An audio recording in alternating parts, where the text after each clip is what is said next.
طيب.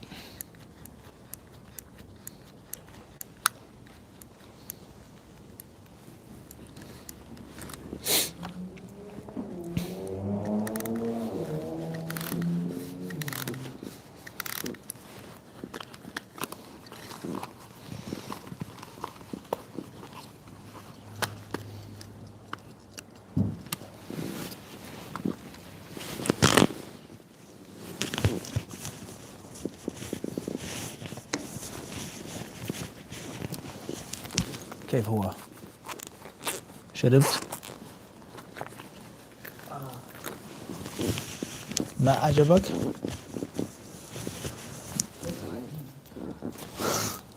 أنت ما فهمت.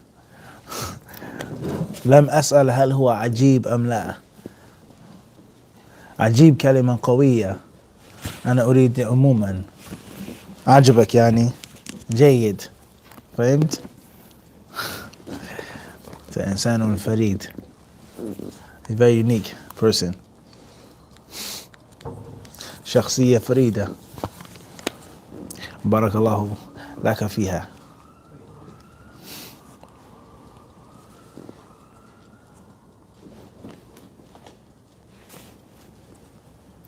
بسم الله الرحمن الرحيم، الحمد لله رب العالمين، والصلاة والسلام على رسول الله وعلى آله وأصحابه أجمعين. أما بعد، السلام عليكم ورحمة الله تعالى وبركاته. We reach chapter number 37, hadith number 460. باب فضيلة حافظ القرآن. حديث أبي موسى الأشعري رضي الله عنه قال قال رسول الله صلى الله عليه وسلم: مثل المؤمن الذي يقرأ القرآن كمثل الأترجة، ريحها طيب وطعمها طيب. ومثل المؤمن الذي لا يقرأ القرآن كمثل التمرة، لا ريح لها وطعمها حلو. ومثل المنافق الذي يقرأ القرآن مثل الريحانة، ريحها طيب وطعمها مر.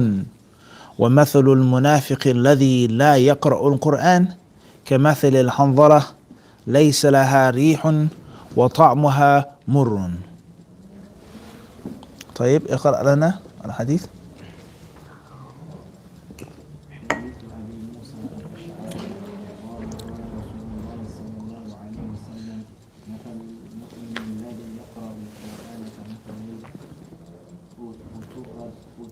الأترجة، الأترجة. ريحها طيب وطعمها طيب.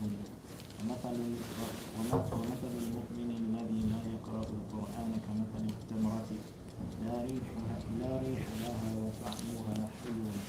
ومثل المنافق الذي يقرأ القرآن كمثل الريحانة، ريحها طيب وطعمها مر. ومثل المنافق الذي لا يقرأ القرآن كمثل الحنظلة، ليس لها ريح وطعمها مر. جزاك الله خيرا. فاضل مختار.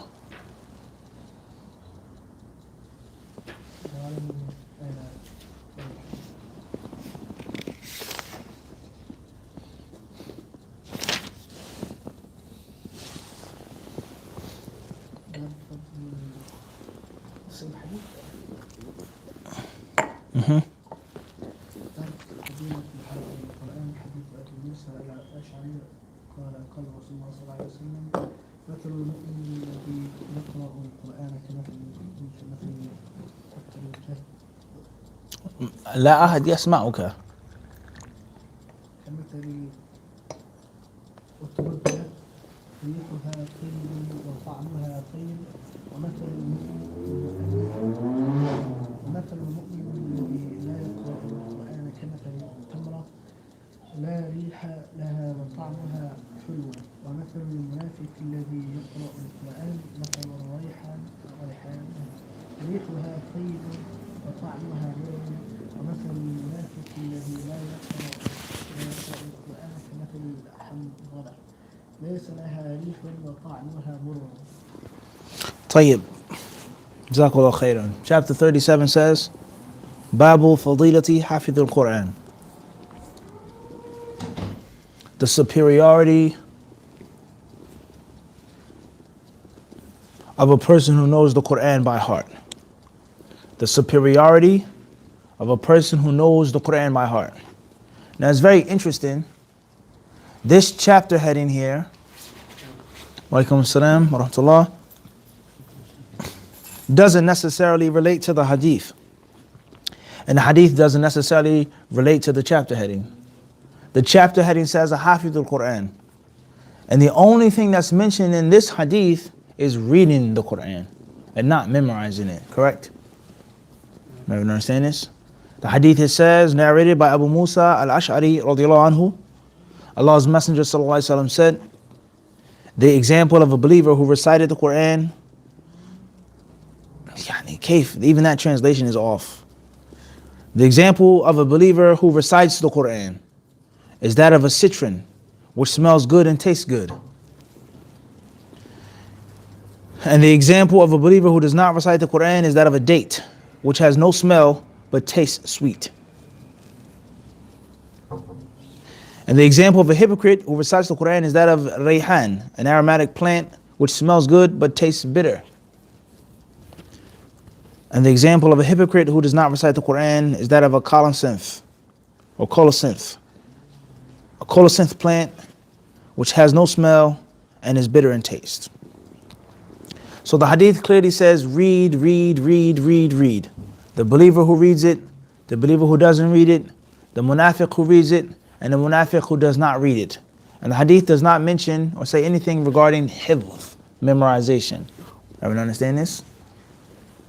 Obviously, ala tariq al-luzum, he who has memorized the Quran 9 out of 10 times or cases is also going to be someone who has read or is reading the Quran, with exceptions to those who may be blind with their physical eyes and not blindness of the heart. As Allah tells us in the Quran, that eyes don't become blind, Allah tells us, but the breasts and that which they contain, the hearts, they become blind. All right, but that's a long discussion in itself. What's important is our brothers and sisters who may have a deficiency in their eyesight, quote unquote blind. Some of them read Braille, but many of them, especially overseas, they memorize the Quran and they study books just from listening and hearing. And when Allah tests you with one of your senses being taken away, He oftentimes blesses you with having strength in another sense, such as hearing or feeling or taste. So therefore, the average person who memorizes the Quran is always going to be someone who reads the Quran. That's clear. Reviewing it, revising it, teaching it, and just getting to the point of you memorizing it yourself. So that's something which is a requirement. But the hadith doesn't necessarily directly state anything pertaining to what? Memorizing. But the hadith talks about reading.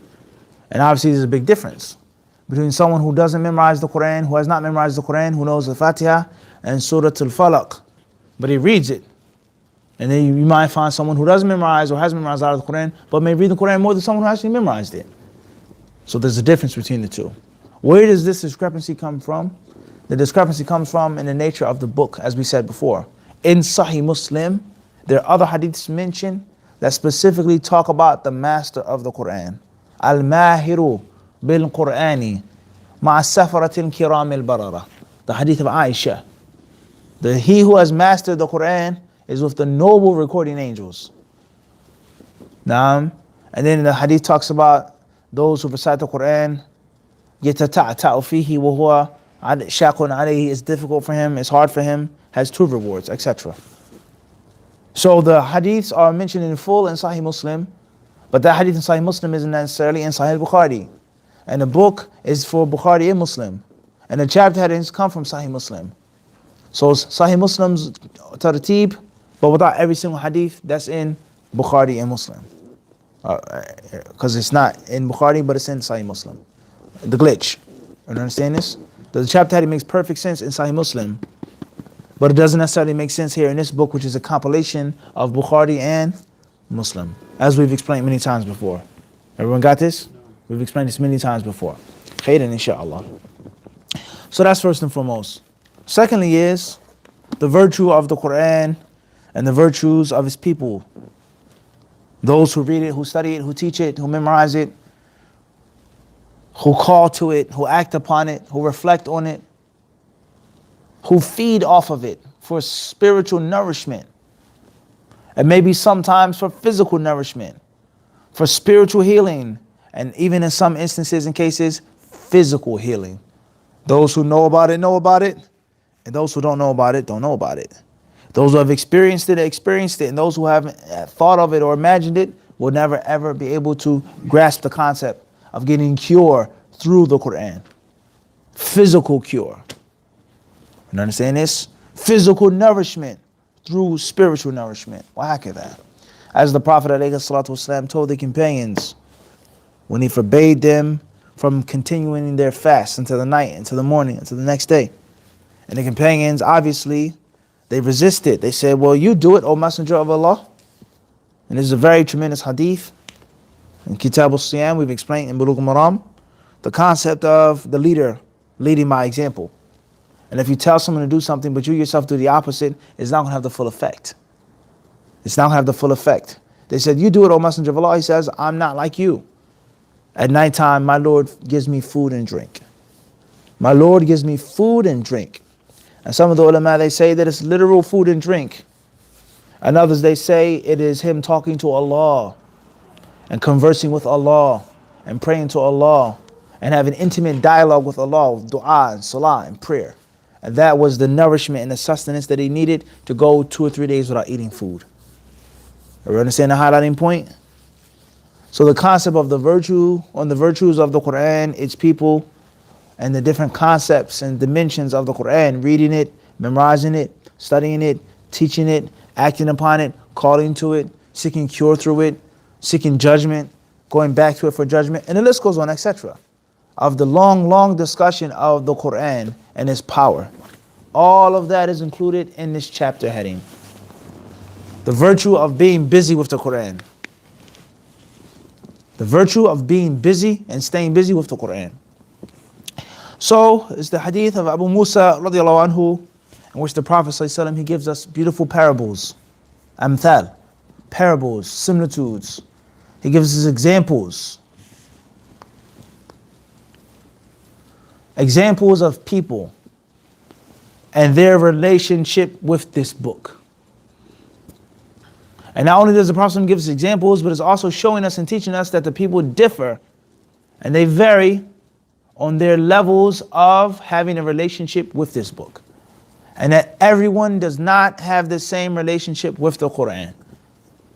And those who say they do, and it's all the same, and Iman is in one's heart, faith is in your heart, and that's it, they're not living in a real world. They're not living in a realistic world. So the Prophet, he tells us that there are different people, Muslim, Kafir, whatever, who have different relationships with this Quran. And he mentioned 2 main categories, believer and munafiq. And it's very interesting hadith, whereas he did not mention the kafir, as-sarih, the open face kafir, because a munafiq is a kafir deep down inside. When we say munafiq, we mean it in the real sense. He isn't someone who's a believer at all. He's a disbeliever, but he poses to be a believer. So the Prophet only mentioned these 2. So first and foremost, he says, mathalul mu'min, the similitude, the likeness of the believer. Yani the Muslim, who's a real Muslim, who believes inwardly and outwardly. And he reads the Quran, regardless of his level of reading the Quran, how good he is, how sharp he is, and even regardless of how often he recites and reads the Quran. The sheer act of reading it. He says, كَمَثَلِ الْأُطْرُجَّةِ is like a piece of citrus fruit, an orange, a lime, a lemon, a grapefruit, a blood orange. And obviously somebody may argue and says it can't be a lemon because a lemon is sour or bitter, or it can't be a lime, it can't be a grapefruit, etc. That's relative. It's relative. It has a little bit of sourness to it, yes. But it's still very extremely fragrant. A strong aroma. People clean with oranges and lemons. And oftentimes people, they make things with lemons and with limes that are sweet. Now, lime pie, key lime, right? lemon pie, lemon meringue pie, right? Lemon Danish. Naam, wahakadha. So it may be sour, but it does contain or have some type of what? Effect to it. Al-Muhim, we can agree on an orange. A nice, juicy orange, right? A navel orange or Valencia orange or a tangerine or wahakadha. Naam? Everyone understand this? We're not here to talk about the different variations of oranges, which there are many. From your pasteurized orange juice that you buy out of the store to your blood orange, right? Different types of oranges. So he says, Mathal al-utrujja. An utrujja. What is an utrujja today? In 2018, is there a thing called an utrujja? If you went to the supermarket in Medina, the old supermarket, the old marketplace, a souk, or you went to a modern day supermarket, would you say, I want an utrujja? Would they understand what you're saying? What is an utrujja? And when we read these hadiths, do we understand and realize is that we're reading the speech of someone who lived over 1,000 years ago. So there are many fruits, many types of animals, many types of styles and things which are very old and ancient. And some of them may not have existed to this day or survived to this day under the same name, the same title. Everyone understand this? There's a conversion.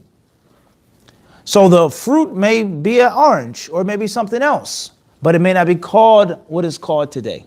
Like there are many other prophetic equivalents of this. And things that were well known to them back then, but have different names, different titles nowadays. Everyone understand this? So when you're studying the Sunnah and studying the Hadiths of the Prophet ﷺ, it's not enough to just memorize them. It's not enough to just read the classical explanation, but you have to know the modern day conversion of these terms and colors and places. This city, this village is no longer there in Saudi Arabia. You understand this? You have to know how to convert it through an atlas or a classical book that deals with the prophetic statements which are no longer in existence. So you have a burtukala, an orange. Is that a utrujja or is it something else? Everyone understand this? And the different variations of citron or citrus fruit. Al-Muhim, this piece of fruit has two descriptions. The Prophet ﷺ, he says, رِيحُهَا طَيِّبٌ وَطَعْمُهَا طَيِّبٌ. And it doesn't say sweet. As we said before, it doesn't say what? Sweet. It says tayyib.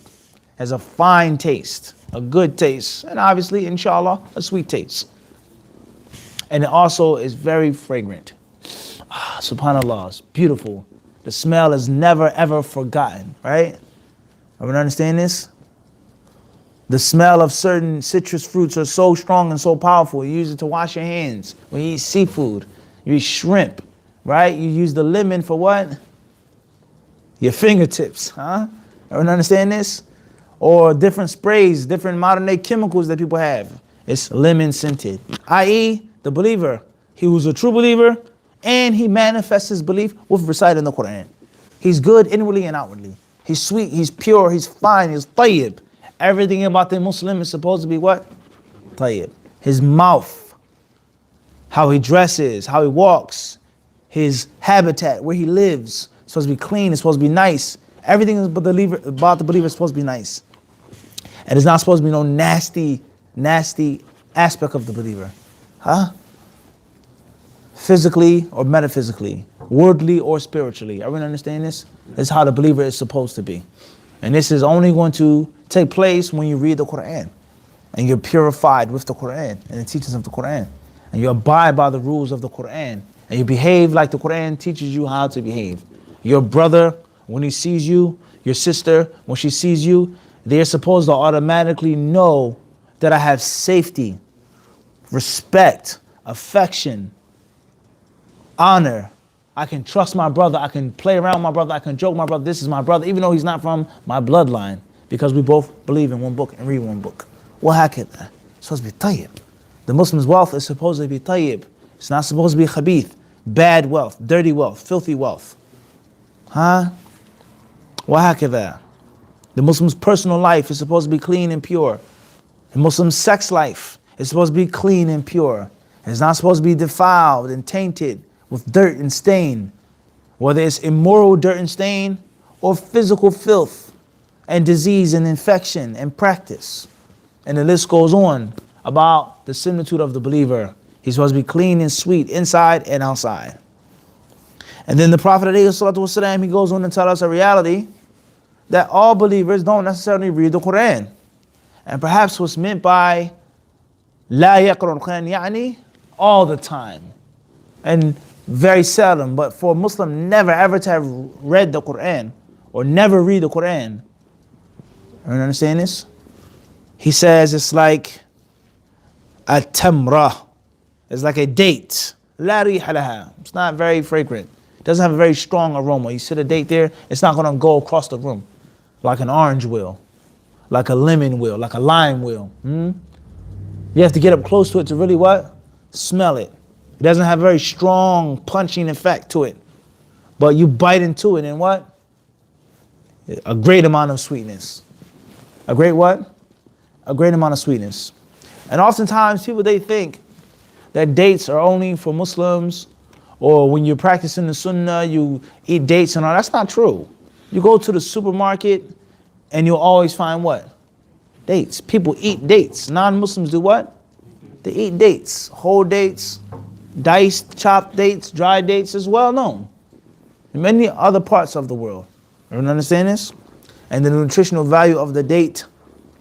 And as Ibn Qayyim rahimahullah ta'ala has explained about the wisdom of Allah Azza wa Jal, making this the staple food of his last prophet and messenger was not an accident nor a coincidence. It wasn't an accident. Not for it to be something that the Arabs ate, something that grew in their lands, something that they did trade with the Jews and the Syrian Christians. No, this was their staple food. Their bread and butter was date, or was the date. Ibn Qayyim explains, he says that wasn't an accident. It wasn't a coincidence. Rather, there are different things contained in that date. Secrets, quote unquote, magical effects of the date upon the body, the mind, and the spirit, the soul. And that is why Allah Azza wa Jalla chose the date to be what? His brother said magical, right? Everyone understand what we're trying to say, right? Everyone understand this? The concept of the date being the what? The staple food. The what? The staple food. In the Far East, you go to Vietnam or Laos, the staple food there is what? It's rice. There are other things that they eat, other things that they have, but the mainstay of their diet is what? It's rice. You understand this? And the mainstay of the Arabs of old was what? Was the date. Ibn Qayyim, he says that it wasn't a what? It wasn't a mistake. And only Allah knows what's truly included in the date. And while we're advised to eat the date and break our fast with the date, etc. So the believer who's not the most knowledgeable, who's not the most righteous, who isn't the most devoted to the Quran, still has a virtue. Still has a what? A virtue. The strong believer is better and closer to Allah. Khayrun wa ahabbu ilallahi. From the weaker believer. But there's good in what? In both of them. There's still some good. And this goes to show us, and it sheds light on many of our ugly aspects of behavior. How we treat Muslims and behave with Muslims because of sins that they make, or bid'ah that they make, or ignorance that they may have with them. But they're still what? They're still upon Islam. There's still some good in them. Unless we really don't believe that. And we actually consider them to be what? Kuffar. But we cowardly hide under the mask of Ahlus Sunnah wal Jama'ah. And we don't make takfir upon the Muslims. But in actuality, deep down inside, that's what you what? That's what you believe. And if you don't believe that, or you don't say that, or you're at the bottom of the chain, at the bottom of the food chain, you're at the bottom of the totem pole, you don't know the real stuff that's going on above you, you've been taught with the same principles of takfir. The same principles of takfir are principles of something else. And you behave with Muslims that do not follow your orientation, do not come to your masjid, do not obey your specific rules that are very rigid and limited. You treat those Muslims like they're what? Kuffar. And one of the reasons behind this is that one of the main people who started and founded this way was upon the way of takfir. It was a takfiri for many years. And those same usul of takfir crept in to something else under a new name and under a new title. Everyone understand this? But the methodology and the concept never ever was removed and eradicated. Everyone understand this or not? But obviously those two things will mix. You can't openly say we're Ahlus Sunnah wal Jama'ah, we're following the Salaf as-Salih, and it's a dead smack principle, bang. Do not make takfir on Muslims for sins. The two can't mix. One of the two has to be dominant over the other. But just because something is dominant over the other doesn't mean that the latter or the weaker, inferior thing does what? Goes away and is eradicated, but it is subtly there. Everyone understand this? And this is what history teaches us. Abu Hasan al-Ash'ari, rahimahullah ta'ala, he left the way of the Mu'tazila and Kullabiyya and Kurrama, etc. But those principles of the Mu'tazila were what? Still there. They didn't actually what? Go nowhere. So we have to be very careful of how we treat other Muslims, regardless of their mistakes and their errors. Everyone understand this? Regardless of their mistakes and errors, they are still what? At the end of the day. I don't have to agree with what you're doing. I don't think that's right. I think that's wrong. But you're still a what? Muslim. So to be utterly harsh and vile and volatile and nasty with any Muslim that doesn't come to my masjid here and pray with me and listen to my khutbahs and benefit from me and my teachers, something is seriously wrong. Because the believer, the Prophet ﷺ says it's like a date. He doesn't recite the Quran. And are you supposed to recite the Quran or are you not? Yeah. So if the mu'min is not reciting the Quran, he's doing something which is what? Wrong. But the Prophet ﷺ says he still has a what? Sweet taste. There's still some benefit in him. Everyone understand this? So we have to be mindful of this. We have to be what? We have to be very mindful of this, very careful of this, and do not allow shaitan to creep up on us.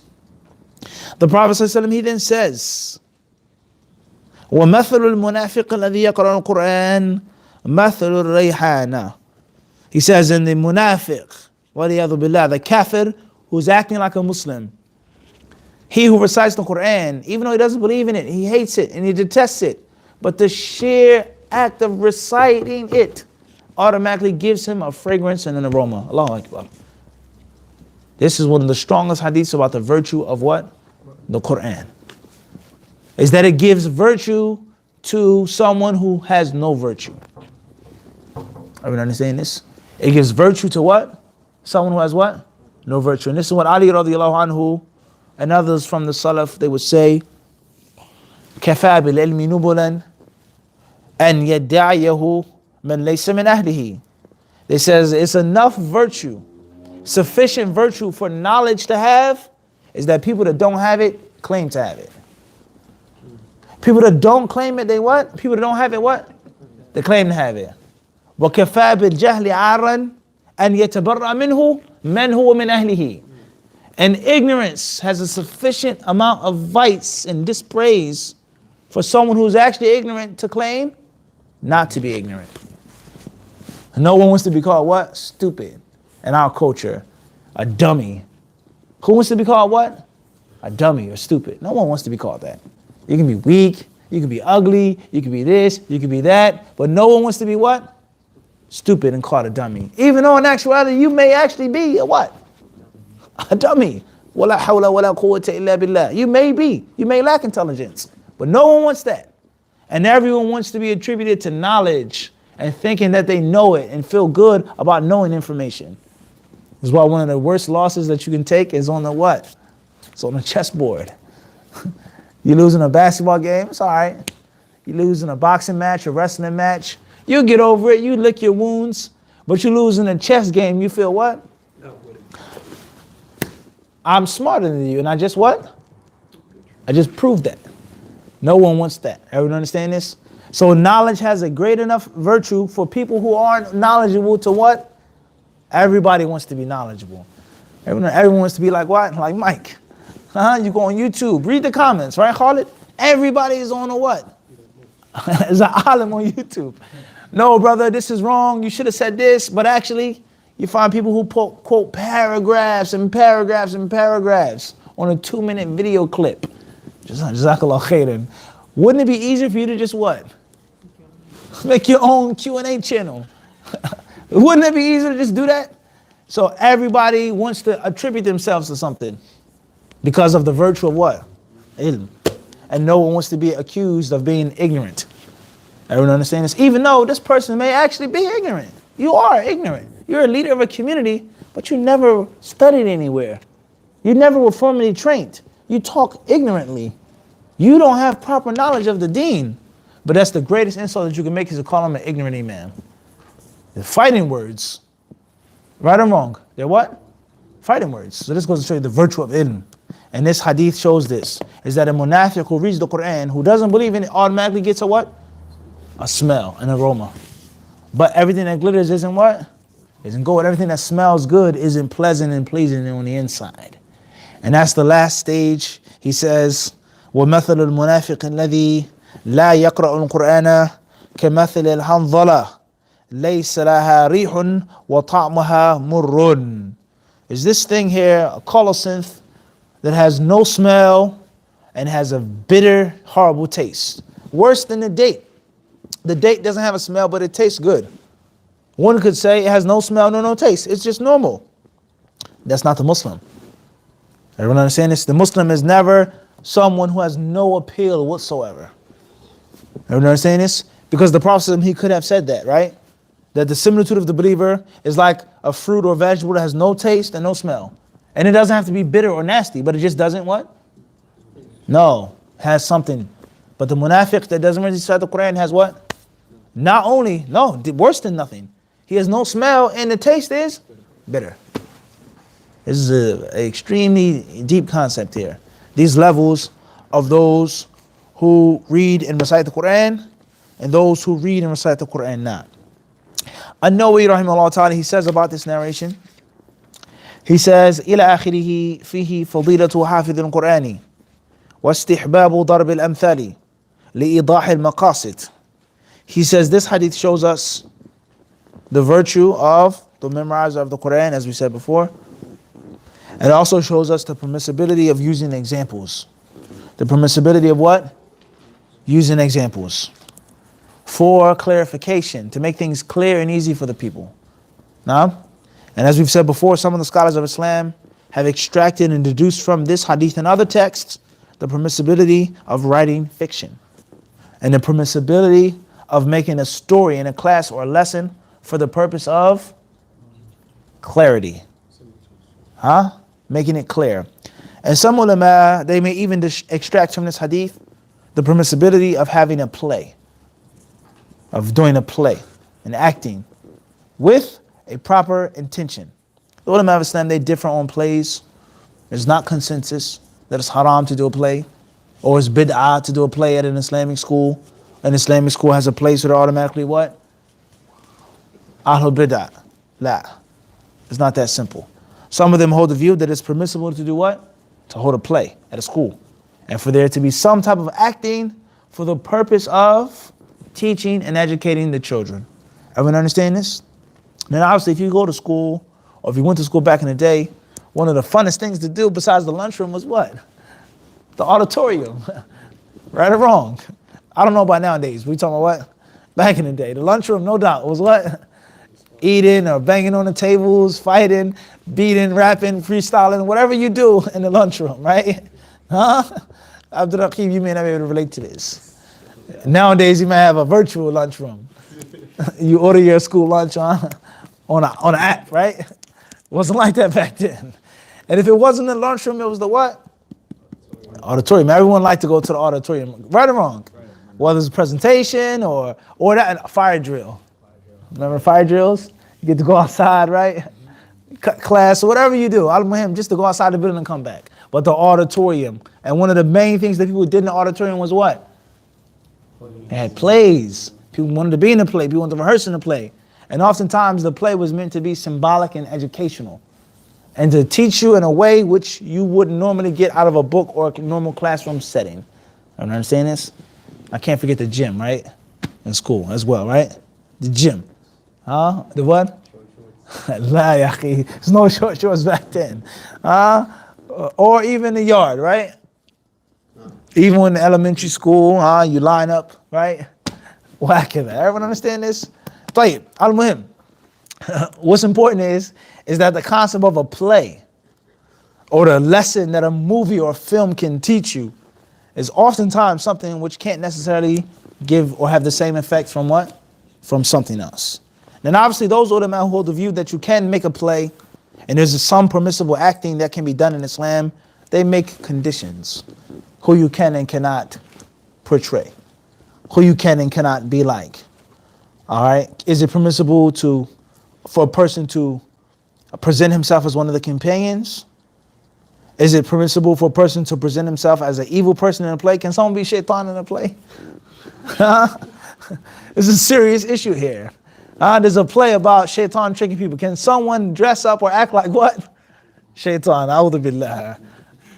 Don't prostrate. A'udhu billah. Don't prostrate. Who is going to volunteer to be shaitan in a play? You may find some kids who what? Say, I'll do it. La hawla wa la quwwata illa billah. Obviously lying, immorality, what heck of that? There are conditions for what? For those who say that having a play is what? Permissible. And they don't just absolutely say that it's what? Permissible. We just explained this, right? We just explained this in NJ Dawah, the last Q&A session, with regards to knowing how to take a fatwa, and when to take a fatwa and when not to take a fatwa, and the proper etiquette of following and blind following, and that everyone doesn't do it the right way. A sister, she goes outside and she meets another sister. One sister has on a niqab and gloves, and another sister is wearing a tunic top, a long loose shirt, and some semi-loose jeans. Her face and her hands are out. She may have on lip gloss or lipstick or whatever, some makeup, green or blue on her eyes. Allahu alam. Don't think too far, ya akhi. Tayyib. So the sister with the niqab, she walks up to the sister with the loose shirt and the loose pants. Assalamu alaikum, ukhti, barakallahu fiki. You know how the sisters get when they, etc. She gives her a handshake with her gloves on, etc. And she says, why aren't you covered up, sister? You can't dress like this. SubhanAllah, you know, not in a harsh way, a nice way. But she's still enjoying the good and forbidding evil. And the sister with the pants says, oh no, sister, I come from this country, or I come from this place, or I follow this madhab, and we don't have to dress up like this. This is a hardship. The Quran says wear modest clothes. The Quran says to dress nice, and khalas. Tayyib? Or my sheikh told us that we can wear this in America. Okay. Or Sheikh Fulan from Egypt said this and he said that.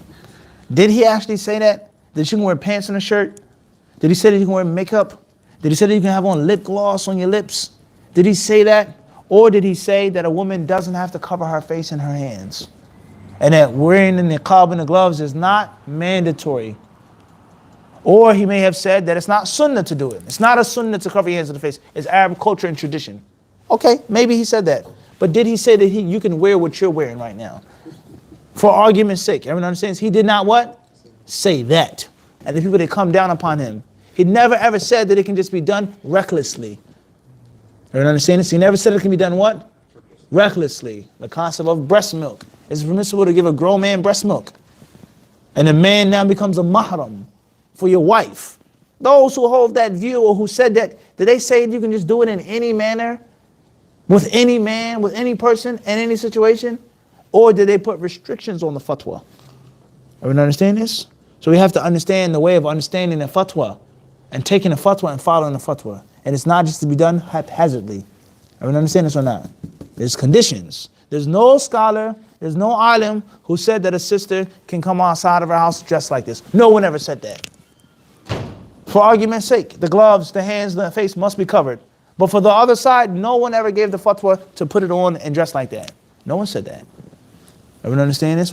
And then other issues as well, huh? Everyone understand? It's a very important concept with regards to properly following the different fatwas that a person will come across and the do's and the don'ts regarding that. Khairan, inshallah. Let's move on to the next chapter.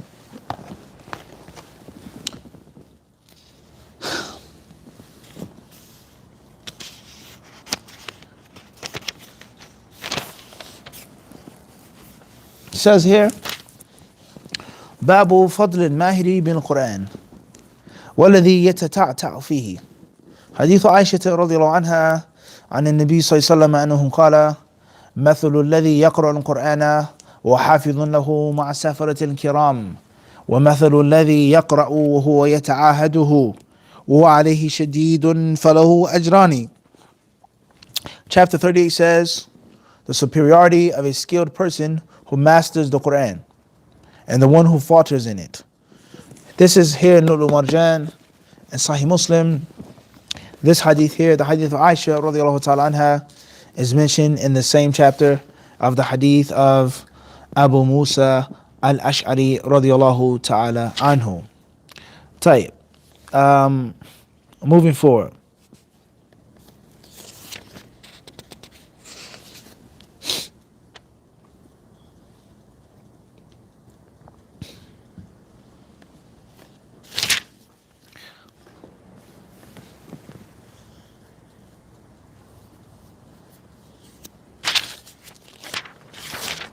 طيب.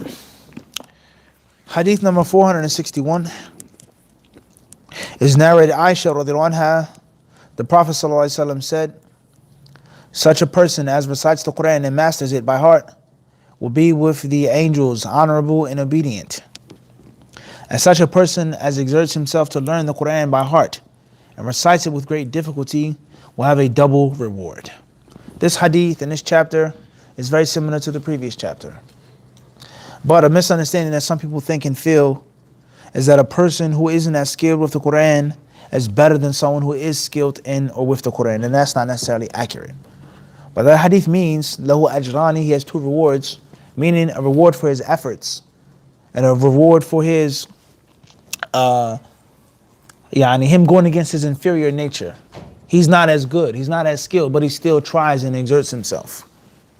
And that has nothing to do with the sheer virtue that Allah gives to whom He wills of someone who's automatically what? Good. He's skilled. He has talent and skill. It doesn't mean he's better than him. Everybody clear on this or not? Khair, inshallah. We'll stop here tonight from wal-Marjan, and Allah subhanahu wa ta'ala surely knows best.